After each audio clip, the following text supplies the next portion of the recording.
are covering the latest Mavericks draft rumors here on today's show. Welcome into Mavericks Today by Chat Sports. I'm Jeffrey Cooperstein. Great to be with you guys here on a Wednesday. We are 1 week away from the 2025 NBA draft. And make sure you guys hit that subscribe button because we will be live to see Cooper Flagg officially become a Dallas Maverick. When you see the thumbnail right there on your screen, you know you're going to be in the right place. Go ahead and tell your friends. It's youtube.com/MavsTV. We'll probably be live 30 or so minutes before the draft begins. Can't wait to celebrate with you guys this new era of Mavericks basketball. Speaking of Cooper Flagg, he was in Dallas on Tuesday for his official visit with the Dallas Mavericks.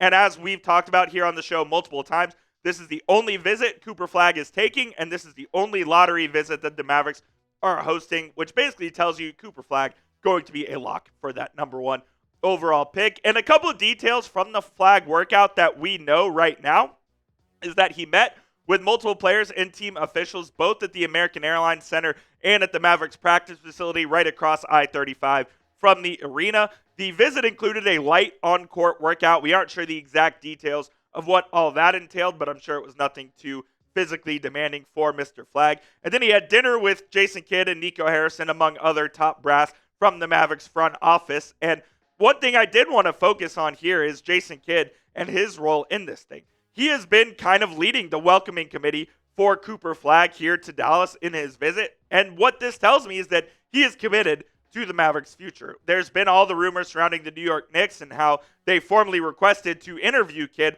for their head coaching position, which the Mavericks obviously denied. Kidd still does have 2 years remaining on his deal with the Mavericks, and I do think at the end of the day that he's going to get an extension from the Dallas Mavericks here, whether it be before the draft or after the draft. I'm not exactly sure of what the timing is going to be, but it does tell me that he's committed. He is present at the Mavericks facility. He wants to be a part of this thing going forward with Kyrie, with Anthony Davis, and with Cooper Flagg, as this is a team he envisions that can win a lot of ball games and go deep into the NBA playoffs. And when you look at the healthy rotation, it's hard not to get excited about this Mavericks team. Now, you know you're not getting Kyrie back until January at the earliest. I think it's going to be the All-Star break before Kyrie returns, but you pair him alongside Klay Thompson, Anthony Davis, with Flagg and Lively. This is what I think the ideal starting 5 is for the Mavericks. Now, if P.J. Washington and Daniel Gafford are still on the roster, alongside with Max Christie and Najee Marshall, you have a lot of options for your starting 5. If you're the Mavericks, you could play Flagg at the 2, you could play him at the 3, or at the 4.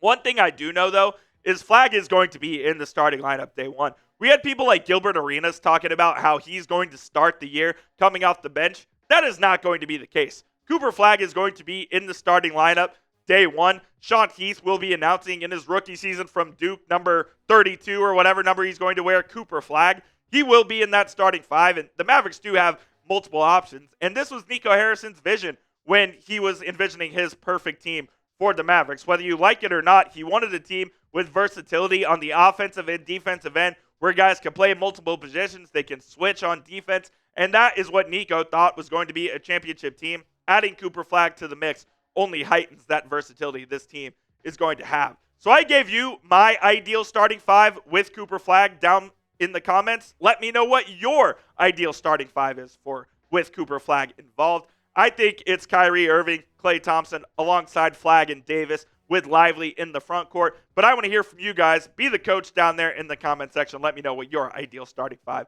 with Flagg is. And while you're down there in the comment section, go get hooked up with our friends at Fanatics today.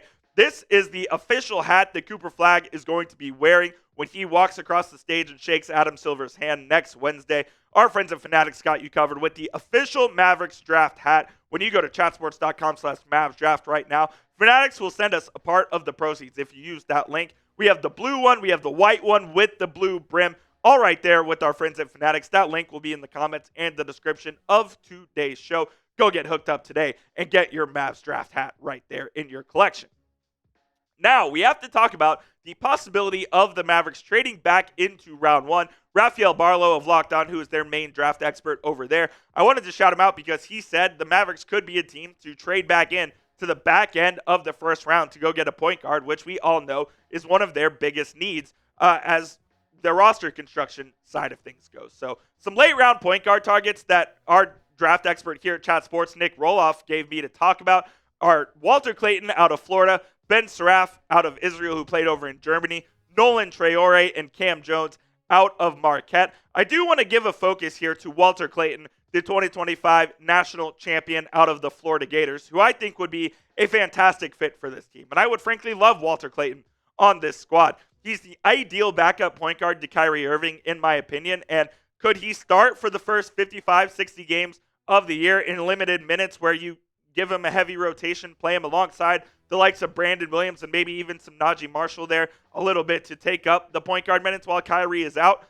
All I know is he had a generational tournament run. He bailed out the Florida Gators multiple times, especially in that Elite Eight game where he made that clutch shot. He made multiple clutch shots down the stretch in the NCAA tournament to Florida lifting the NCAA title. He averaged 22.3 points, 47% from the field, 43.5 from three in 6 games of the tournament, and he shot it fantastic for Florida all season and was one of their best players on a team that was one of the best teams in the country from start to finish. If the Mavs could end up with Walter Clayton for a package, let's say it's Daniel Gafford or PJ Washington involved, the Mavericks maybe get an extra draft pick back in order to fill another need there on the roster, it'd certainly be something Nico Harrison would have to consider. Now, Mark Stein did talk about the Mavericks' desire to keep both Gafford and Washington there on the roster, but I'm not sure if that's just feasible, especially if a guy like Walter Clayton is available, who would be a much better fit. And I do think he'd be a better fit than Ben Saraf, Nolan, Traore,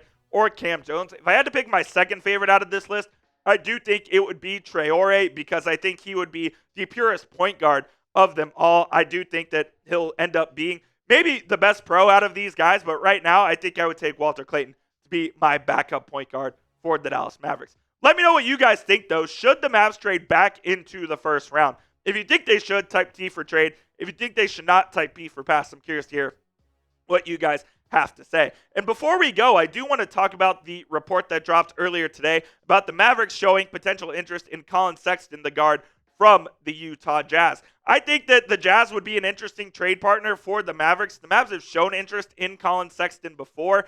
And look, with Gafford maybe not being someone who the Mavericks are going to keep long term with 1 year left on his deal, I do think that it could be a potential trade between Gafford and Sexton and the Utah Jazz. Maybe it involves the Mavericks trading back into the first round of the NBA draft in some convoluted 3 or 4 team deal. I'm not sure how exactly it would work. But what I do know is the Mavericks need point guard help. That's why we talked about Walter Clayton and the other guys on that list. And Collin Sexton would be someone that could absolutely start or come off the bench. He's done both. I believe he's won a Sixth Man of the Year, right, Smitty? Has he? I don't know, but he's definitely been in that discussion. Look, he's a guy who's going to get you 16 or 17 points a night. He can shoot it pretty well. He's not going to be the most efficient guy ever. He's not going to, lock down on the defensive end, but Collin Sexton is someone who can absolutely do both. So I'd be interested in a potential Collin Sexton trade. We'll talk about that here on the next show. We'll go a little more in depth on what that would look like here on Mavericks Today, whether it be later today or tomorrow. So that's why you hit that subscribe button. Any news and rumors surrounding the Dallas Mavericks, we have you covered right here on the channel. So without further ado, that'll be it for today's show, guys. We'll see you soon, 1 week from the NBA draft.